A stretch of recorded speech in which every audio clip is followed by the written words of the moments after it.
So, afternoon again. Obviously, you've already heard from me, but in this hastily rescheduled part of the event, we're going to be discussing references and reference managers. So I'm going to talk to you a little bit about how and why we reference things before giving you a discussion about the reference management software, including hopefully a flawless practical demonstration about using reference managers with a couple of different ones. Now we're testing things. Nope, of course, the notes don't work properly. Fab. So why exactly do we reference? What is our motivation behind that, other than just because we're told that we need to? So if anybody has any suggestions of why we should reference, please do stick those into the chat. So I will give, obviously, since I'm asking for input, a little bit of time for people to chat. Put anything in the chat if they want to. Obviously, as I am going along, please do feel free to put any questions you have in the chat, although, of course, oh, there we go. There's the chat. It had just disappeared. So do feel free to put any questions into the chat. If I see them, I might attempt to answer them as I go along. If not, hopefully I'll have time at the end of the presentation to cover them. We also sometimes use the term citation or citing when we're talking about providing references to content. So I may also use those terms as well throughout the presentation. It's somewhat interchangeable with referencing. So some of the reasons why we reference. So the main one is to provide attribution to the work of others. So this may be because you're sort of directly quoting somebody's work, describing previous work that's gone on, or other like sources of work that you've been doing. So that's a really key aspect of it. As I can see in the chat, some people are putting some great things in. So some of these obviously we've got. So providing evidence and giving credibility to the claims that you're making, that's a really key reason why we would reference things. To give people further reading. Hopefully, if they're reading your work, they're also interested in the topic, so they'd like to read more about it, so that can give them places to go and find more information about what you're writing about. One of the key things is also to avoid plagiarism. So it's really important to consider sort of academic integrity, especially when in the context of assessed work, which a lot of you as potentially students will be covering. I'm not going to go into that specific area in this presentation, but it's definitely a key topic that should be looked into.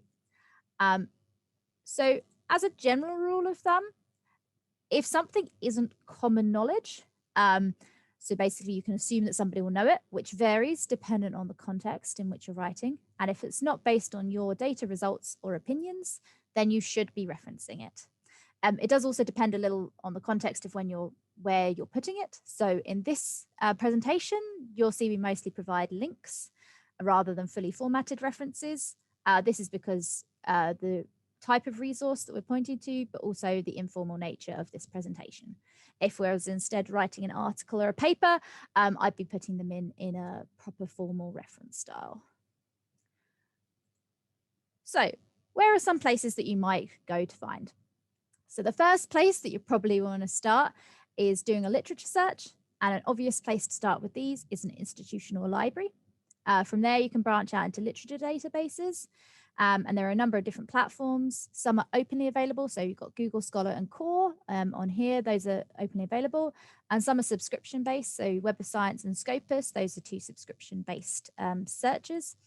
In addition to this, you can also set up alerts on several of these platforms, so they can notify you when new research is published that meets your criteria. This is particularly useful if you're working on a project with specific keywords. You can also go down the rabbit hole of references in related papers. This can sometimes lead to you having hundreds of interesting papers that you'd want to read, but it's a really useful place to find papers relevant to your interests. And then if you're looking for domain-specific knowledge, you can always use subject databases such as the CAS SciFinder.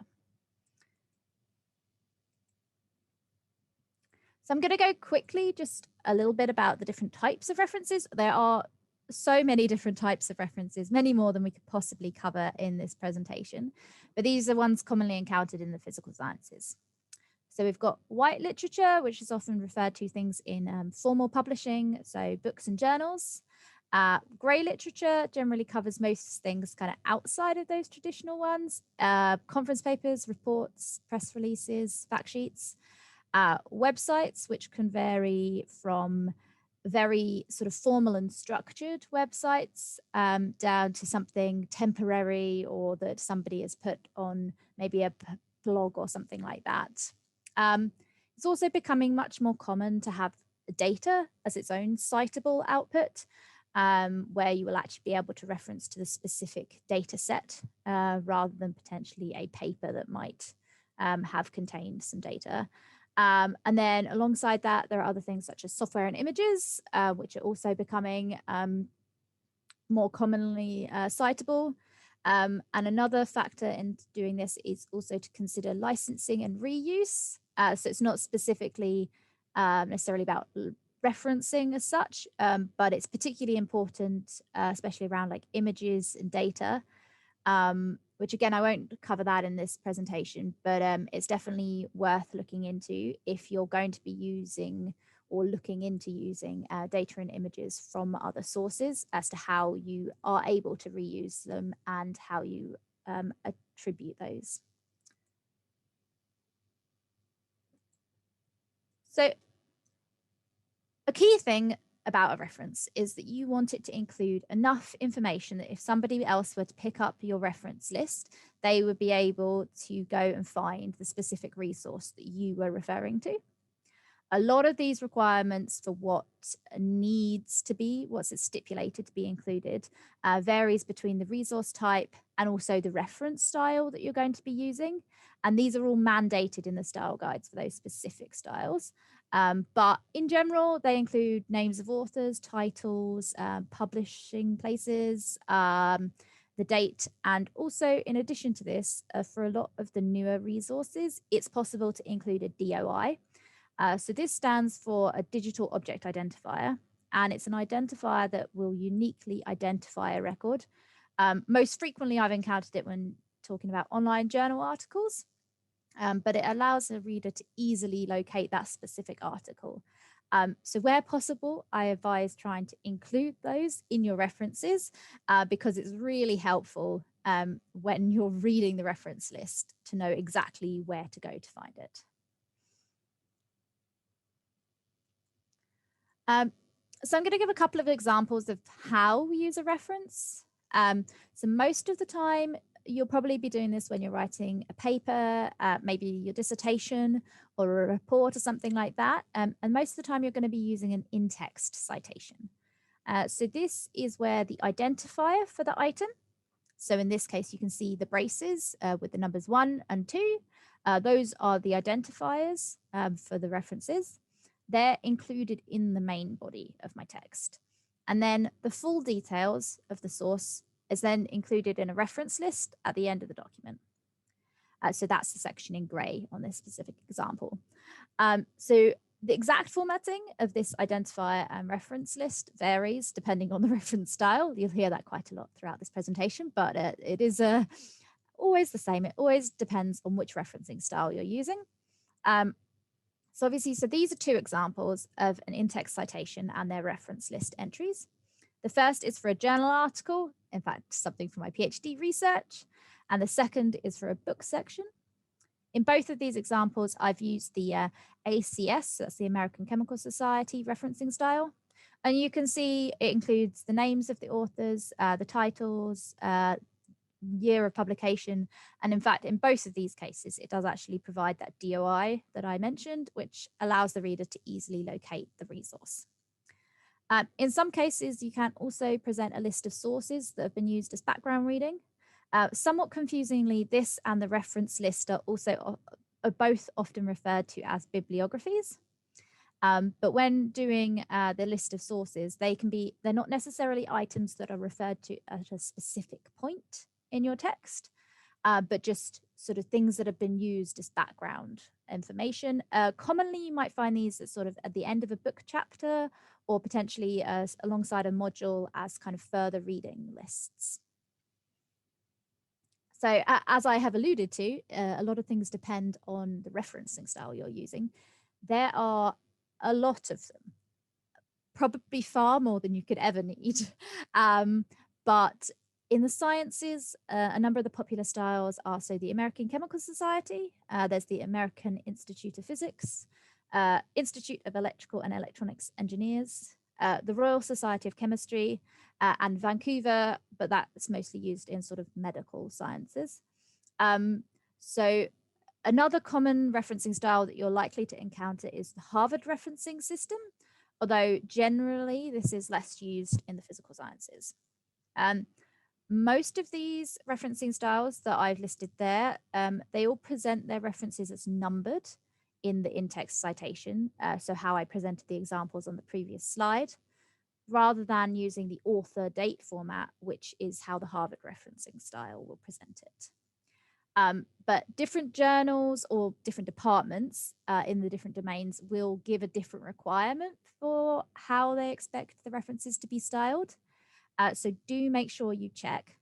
Most of them will produce a style file or a style guide, and that will detail for a lot of the different resource types, how they expect the resources to be referenced, including the exact formatting. So what has to be in bold, what has to be in italics, where the commas should come.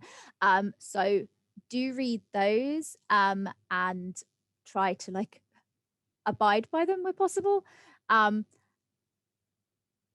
However, obviously, it's not necessarily the easiest thing to do when you're working in a project. You've got hundreds of different resources. There might be journal papers, books, different data like objects, and you want to keep a record of all of those. So if you just tried to manually do that all, maybe you stuck them in a Word document, you were trying to make sure you were abiding by the reference style, and then you realized actually you needed to use a different reference style, you're going to find that really tricky. And especially if you want to try and find a paper, but you can't remember all the details about it, it's not a fun way to spend your time. So you can use a reference manager as a system to help you manage your references, as it says in the name. So these are programs that can collate a variety of different resources all together, allowing you to better organize them. I don't know if anybody has used a reference manager before.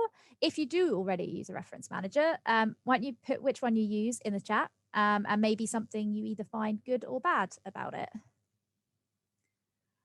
So I'm going to be covering just quickly a couple of the different aspects of the 3 different reference managers available. So these are Zotero, Mendeley, and Endnote. And Sammy is a Zotero fan, and we've got a Mendeley user as well in there. So these reference managers, I mean, to a large extent, they have a number of similar features. So you can come down to how comfortable you are about using them, or maybe what you have like access to through your institution, because that might, obviously, if you have a subscription to it, that might be the software that you use. They'll allow you to capture information from the web when you're doing a literature search. Often this is combined with auto captures of PDFs and metadata about a resource, so you don't have to manually enter all the information. You can also search your reference library, group references, and tag or annotate them to give extra information around the reference. As I mentioned, there are a huge number of reference styles. And the reference managers can help you to easily switch between the different reference styles, and they'll automatically produce the reference list in that format. And you can also work collaboratively on a reference library with colleagues in a lot of the reference managers. So I'm going to quickly do a demo attempting this. Hopefully nothing will go wrong. We'll see. I'm going to go through kind of using the different stuff and a couple of different ways of doing it, getting it into Word, things you might need to use. So the first one I'm going to sort of cover is Zotero. They have a number of different ways to access Zotero. This is an open source software. I personally now use Zotero. I have used Mendeley in the past. I used that during my dissertation and PhD, and I've switched to Zotero sort of in the last year or so. Their main interface is the desktop software. They do have a web importer plugin and also a plugin to do Word insertions. It is completely free. If you do the web sync, though, you get a sort of free allowance, and then above that, you will need a paid account. They do also have Zotero Bib, which is a very lightweight web-based referencer, but it's not really recommended if you're doing a big project or reusing resources, because their desktop software is much better for this. So I am quickly gonna try to switch over. Fingers crossed this does all work. So I'm just gonna open up Zotero. So here, so this is what Zotero looks like on their desktop kind of app. You can see this is my library. I've got lots of different resources in here. You can see it will say about what the title is, authors, and some of the other metadata around the resource. And you can also see, if I click the info tag instead, here it shows it in sort of more full metadata associated with it. So first of all, I'm going to show you how to import something into your library. So if you imagine, and of course, this is like the last tab on my thing. If you imagine I'm doing a literature search and I've come across a paper that I think is interesting and that I'd like to keep a record of. So I've read this and decided it's good. I can use one of the web importer plugins. So up here, I've got the Zotero plugin. There's also a similar one for Mendeley and also for Endnote. So they're all pretty similar in terms of what they can do. I can click to allow it to save it, and you can see it's saving it into my library. It's also going to go away and it's going to grab or attempt to grab when it gets colored, it'll done it. So it's now grabbed the full text PDF. And on some of them, it'll also grab a web snapshot, especially when it can't get the PDF. So now if I return to my Zotero library, you can see here, I've now got a new entry in my library, which is the article that I was just looking at on the web. And it's also under here, it's got a full text PDF, so I can see the actual full article in its PDF format. Over here on the right-hand side, you can see it's picked up a lot of the metadata around the thing. So this is what we talk about with auto capture. But what you really need to be careful about is that it has actually captured that information correctly. A lot of the newer journal articles, they are more likely to be correct, but often I've had in the past with older journal articles completely incorrect metadata, and also sometimes missing or incomplete metadata or slightly wrong metadata.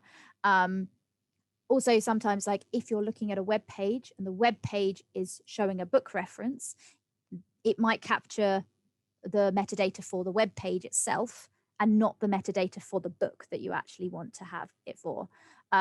So I advise checking all of this metadata at the point at which you capture it, rather than at the point that maybe you want to use that reference or you're making your reference list. It's much easier to do it and have your reference library all correctly sort of set up.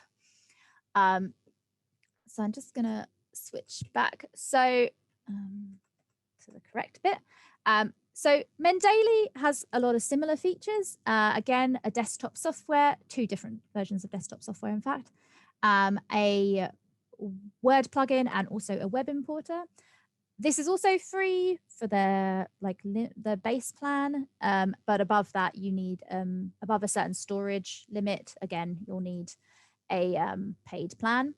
And then also there is Endnote, which is produced by Clarivate. So this is a subscription-based software. So you can only access their desktop software through a subscription, which a number of institutions do have. So if you have access to that through your institution, you can use that. They do have an Endnote web version, which is free, and Endnote Click is their sort of plugin for using on the web. They also have a importer for Word. So I'm just going to open up Mendeley to sort of show you how a library looks in Mendeley desktop.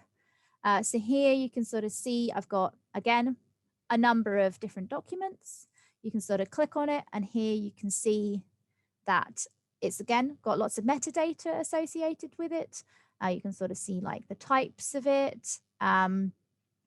You can also, in addition, in both like the softwares, in addition to importing it from the web, you can also manually add an entry, and then you can create this new thing by selecting which reference type it is and then manually adding the metadata. This is really useful if obviously you can't import it from the web, or it's something that isn't available on the web and you need to manually create it. You can also import sort of documents or references in sort of different formats. These are formats that are commonly available to you through sort of journal papers as a way to download it.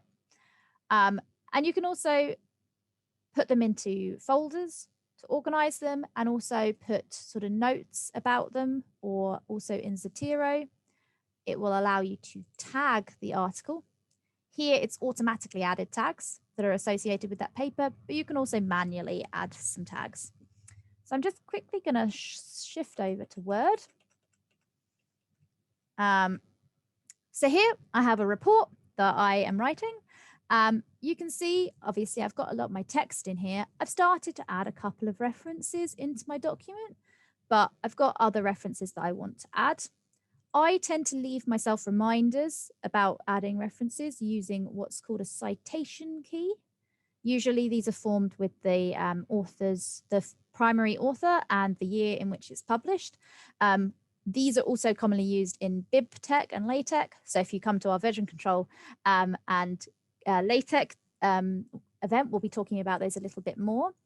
So that's usually what I give myself an identifier, because you need to know which citation it is you want to add. Word does have its own citation manager, but unless you're only doing a couple of citations, I wouldn't advise using it. We have here the Mendeley plugin. There's also an Endnote plugin, and I'm going to use the Zotero plugin, which has its own little tab here. So I just click up here to add a citation, and then it pops up this box. I start typing. As I type the correct thing in, you can see it filters my library. And here, Butler 2005, that's the paper I'm looking for. I'll just add that in, click enter. Once it's processed it, you can see it's now created a number 2. And actually some of the references I had later down, they'll now have renumbered because it's inserted a new citation. And then I can just go to the end of my document. And if I don't already have the reference list added in there, I can just add in a bibliography, and it should. Yay, it worked. See here, this is the most recent one I added, number 2, but you can also see I had a couple of other references already included in there. So these are using, should be using ACS. So here you can see document preferences, and you can select from a number of reference styles. You can also add new styles to them. It varies between the different reference managers, but you can usually just switch between those, and then it will reformat how your bibliography is done. It will also, if necessary, change your references to sort of being in the numerical format to being in sort of a name and then year format. So that's pretty much it for what I'm going to show in the demo. That was a bit of a whistle-stop tour of what you can do in some of the reference managers. They are very powerful, and there are a lot of features that you can do in them. So just play around with them and have a go. In addition to capturing the stuff from the web using the tools that I mentioned, you can also add stuff like the Google Scholar button that can be added to your web browser, and you can also get citations directly from journal websites, often in like a formatted citation or in those .bib or .ris files. But again, do make sure that you are getting the right information and that it's not capturing the wrong information automatically. So all of these reference tools do have the ability to do collaborative referencing. They have different forms of how they do that. So groups or private groups.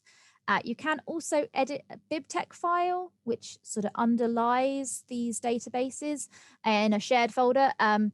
This is quite advanced, but if you come to when we talk about LaTeX, we'll go a little bit more into sort of how you do referencing using BibTeX. All of these links and stuff, the sources will be available after this event. So obviously you don't have to try and get those down right now.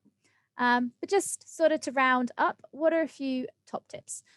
Save the references as you are doing your searches, but don't expect it to always get the right information necessarily automatically.